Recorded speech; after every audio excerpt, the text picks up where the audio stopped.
I have a few things I'd like to share with you. First, I want to welcome you to this conference. This conference represents our first big celebration exclusively for entrepreneurs. We decided to shake things up a bit this time and invite the men. So for all the men who decided to be with Women That Win today, we applaud you. You're pretty brave. It reminds me of a man I ran across the other day that just became an entrepreneur. I said, "Why did you decide to go into business for yourself?" And he said, "Well, it was something that my boss said." And I said, "Oh, it was that." He said, "You're fired." To be an entrepreneur, you have to have a sense of humor. It takes a lot of courage and resolve each and every day to reach your head above the crowd and proclaim, "I am different." I remember that day, the first day of the rest of my life, very clearly. It was April 1994, and I woke up that morning for the very first time to the sound of the birds rather than my alarm clock. I had just quit my job, and I was clear I would never look back. I remember feeling such a sense of peace and freedom. A few days later, however, reality set in, and I realized I had lots of new time on my hands, but I wasn't sure how to fill it. That first year became a stark lesson in building structures that would support me so that I was sure not to confuse activity with productivity. What a lesson to learn. Clearly, though, I remember the excitement of this new world of entrepreneurism, the overwhelming feeling that the sky was the limit, the naive feeling that everyone would buy what I was selling and be interested in my opportunity. That feeling would quickly fade after I got rejected on my first few appointments. Even though I had not graduated college, I had the conviction that I was capable of earning the same income that those who had a degree were earning. I was sure that my determination would lead the way. Many told me that I was crazy. In fact, I remember the look on my boss's face when I told him I was leaving 8 short months after I had just been recruited and hired into the credit and collection manager position. I certainly had big dreams. They just kept getting bigger, but I knew the only thing that could hold me back would be me, and I knew that I wouldn't let me down. In addition, I wasn't going to let the naysayers have the privilege of saying, "I told you so." Of course, as with most entrepreneurs, I hit my periods of frustration and doubt over the years. In fact, my first experience with doubt came when I realized that very first year that I had no people or leadership skills. Having left my job to go full-time into network marketing, those were probably 2 of the most important skill sets I should have looked to improve prior to leaving my career behind. You see, as a collection agent, people skills were not required. In fact, the less you had, the better job you did. I also had not come from a lineage of entrepreneurs or financial successes in my family, and was often considered the rebel, so they were the last group of people that I would turn to for help. In fact, my dad's response was, when I told him excitedly that I had left my job, was, "Oh, okay." Needless to say, I went on a mission to find the guidance that I knew I so desperately needed. So I started attending conferences just like this one. In fact, my very first conference was with Charles Gibbons that year. That was the year where I learned one of the most important rules in business, which were tax strategies. And if I truly wanted to be wealthy, I had to find a way to write off 85% of every dollar that I spent. Mr. Gibbons taught that in order to do that, you had to operate some sort of home-based business. Luckily, I had done that part right, but I knew I had to find people smarter, wiser, and more successful than I had been in order to get to the next step. In addition, I was in a business where the focus had to be on helping others get what they wanted in order to get what I wanted. Initially, that was a challenging concept for me to follow, having come from the business of collections, but as the years went on, I came to see that when I was not putting others first, my business suffered. On top of lacking in leadership and people skills, I had a boyfriend who shared with me so eloquently every day, and this part I don't have to read, that I have a bad attitude.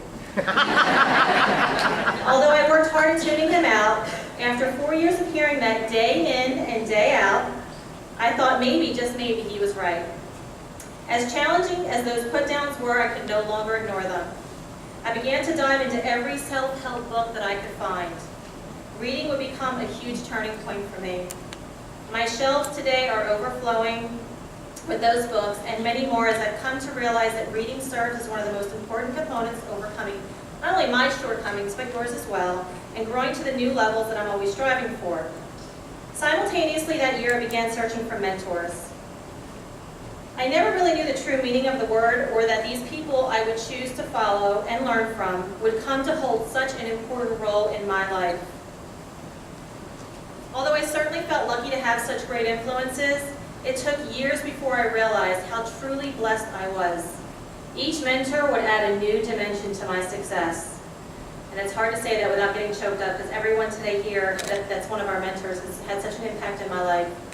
Starting new businesses, coming up with new ideas, working hard, surrounding myself with great people were never issues for me. But idea after idea and business after business, I found myself in the same place, searching yet over and over again, wondering at times if this is all that there was, and questioning whether being a business owner was really for me. I grew tired at times of working alone, as I'm sure many of you who are solopreneurs, how can I say that, can relate. Times are not always easy, and certainly we all are faced with financial struggles every now and again. But the one thing I always knew for sure was that I could not waver in my commitment to remain an entrepreneur. It was a choice I made back in 1994, and I would never turn back. I am blessed for every single adversity that God has presented me with over the years, because each and every one of my business ideas was formed out of those adversities. I'm sure some of you can relate to that. I've come to believe with every fiber in my body that obstacles are messages that it is time to look at things another way. That although this door may close, two more are waiting to be opened. You are here today because you look at those closed doors as opportunities for growth and character building, and not as an excuse to throw in the towel and quit. I share a bit of my story with you this morning to show you that I am just like you. As I do these conferences, lead my mastermind teams, grow Women's Wellness Society, and put on my monthly entrepreneur events, I realize many of you don't even know who I am. I share the same frustrations, the same negative voice that says, "You're not a good leader. No one will listen to you." I have had my ups and downs also. I still do. However, the way I handle them now is much different than the way I did 12 years ago. The difference between those of you in this room and those outside these doors today is your commitment to lead and not follow. And your commitment to stay true to your belief that you are an entrepreneur, that this is part of your blood now, and it's only a matter of time before you reap what you've sown, because it's not about your timing. You are strong, fearless, and you don't quit. You know, I heard from all too many people when I was putting the idea together for this conference that, quote, "I don't care about being a millionaire. I'm just trying to get by in this tough economy." Well, guess what then? Women That Win is not for you. We are leaders. We don't settle for just getting by. We are creating a movement here where mediocrity is not welcome anywhere in our lives, and where every success, big or small, is recognized as a blessing and not just luck by chance. I applaud you for being the person that you are, and I thank you for taking a risk on me, on Women That Win, and most of all on yourself. This day represents a dream come true for me, as each and every one of these mentors invited today has played a very key role, either directly or indirectly, in my life. It was my vision to bring them all together into the same room to enable all of you to reap the benefits, the same benefits, that I have enjoyed just knowing them and being able to call them a friend. I ask that you step into full leadership today. Be fearless when you ask for help.